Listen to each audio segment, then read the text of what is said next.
Brittney put a little extra in that. A little extra elbow in that. A little extra lean in that. A little extra, I'm going to make you feel it in that. Folks, you look at the still of this. Yeesh. You see Brittney, you look at the still, you see Brittney Griner's elbow extending. She never protects her players or stands up for her players. Get up, CC, get up. It was just an elbow to the face by a 7-footer. Wow. Brittney Griner hit Caitlin Clark and nobody called a foul.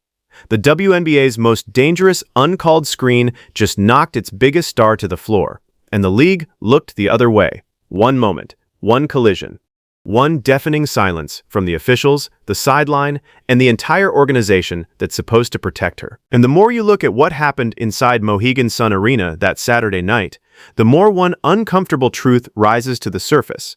This wasn't just about a missed whistle. This was about a pattern, a culture, a league that built its entire financial future on one player's shoulders and then stood completely still while she was knocked off her feet. If you think this story ends with the final buzzer, you haven't been paying attention. Caitlin Clark is playing defense. Brittney Griner lowers the shoulder and clocks her in the jaw. Like, I'm sorry, this is the shit that Conor McGregor did to Cowboy Cerrone that broke his face. Like, she drops her shoulder and then turns it in. Like, that is the only benefit of the doubt that you can give, is that Brittney Griner's 6'9" and maybe she didn't try to clock her in the jaw. The Indiana Fever were on the road, battling the Connecticut Sun in a Commissioner's Cup matchup that had physical intensity written all over it from the opening tip. Caitlin Clark was doing what she always does, reading the floor, chasing the play, trying to create something out of nothing. She turned to pursue Connecticut's Sonya Rivers, and that is the exact moment she ran headfirst into a wall. That wall was Brittney Griner. What followed wasn't a collision between two players who happened to be in the same space. It was a moving screen, feet wider than shoulder width apart, body shifting into Clark's path, elbow extending outward, and Clark hit the deck hard. Caitlin Clark had this called against her. This is a Caitlin Clark foul, folks. Brittney Griner, the dude playing in the WNBA, throws forearms. Now, luckily, Caitlin got her hands up in this instance, so he didn't connect with her skull, but actually attempted to do so by throwing forearms at Caitlin Clark, who is standing still. Boom, Britt Griner comes, tries to throw arms. They call a foul on Caitlin Clark. Now, here's where this gets genuinely infuriating. When Clark set a screen earlier in the season against the Golden State Valkyries, referees nearly ejected her from the game for the contact. The standard was applied instantly, aggressively, and publicly.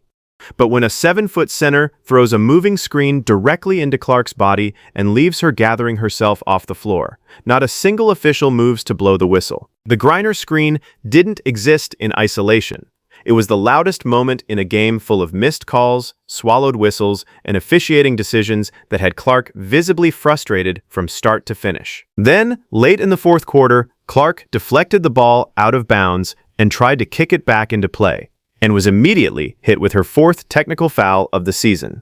The officials, who couldn't find a whistle for the Griner screen, had absolutely no hesitation issuing a technical against the Fever's own superstar.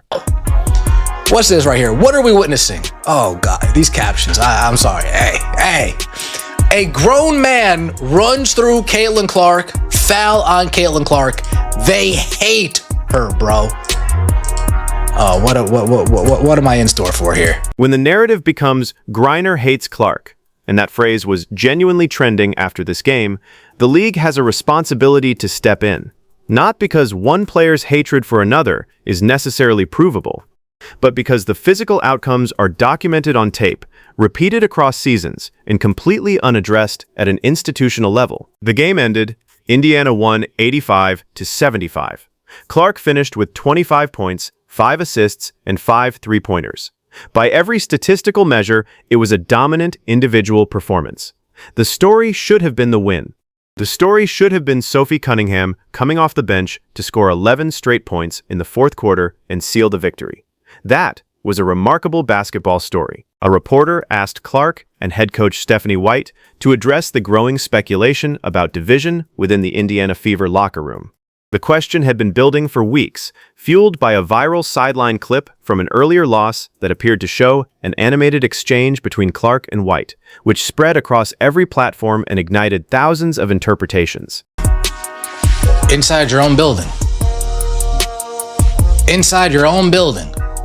I mean, please do it. Speculation. Yes, Opinion. yes. I don't know about reports. I think you're talking about. I don't think you're talking about journalism. And so if we're going to continue to create news from fans on social media or bots on social media or whatever it may be, then that's a problem, right? I think legitimate news sources need to report legitimate news. I don't think you're talking about journalism, White told the reporter directly. And so, if we're going to continue to create news from fans on social media, or bots on social media, or whatever it may be, then that's a problem. I think legitimate news sources need to report legitimate news. The internet did not receive this quietly. The viral reaction to the press conference was massive. Some defended White fiercely, arguing she was right to push back against manufactured drama. Others pointed out the irony of dismissing illegitimate sources while standing at a podium in a league whose revenue surge is powered entirely by the same social media ecosystem she was criticizing. Brittney Griner shoved her. Brittney Griner saw that Caitlin Clark was in her way and shoved her. Like, I'm sorry, Brittney Griner initiates the contact and follows through. I'm sorry, like, if Brittney Griner walks into Caitlin Clark and Caitlin Clark has her two hands up, yes, it's a foul on Caitlin Clark. It doesn't count. That's like saying if I don't know. I see somebody that's doing something wrong, so I rugby tackle, doing in an illegal defensive position. The defense that Caitlin Clark has got her whole career, and guess what? She's still balling up everybody. Look at this. Take her out with a screen. The WNBA secured a landmark media rights deal.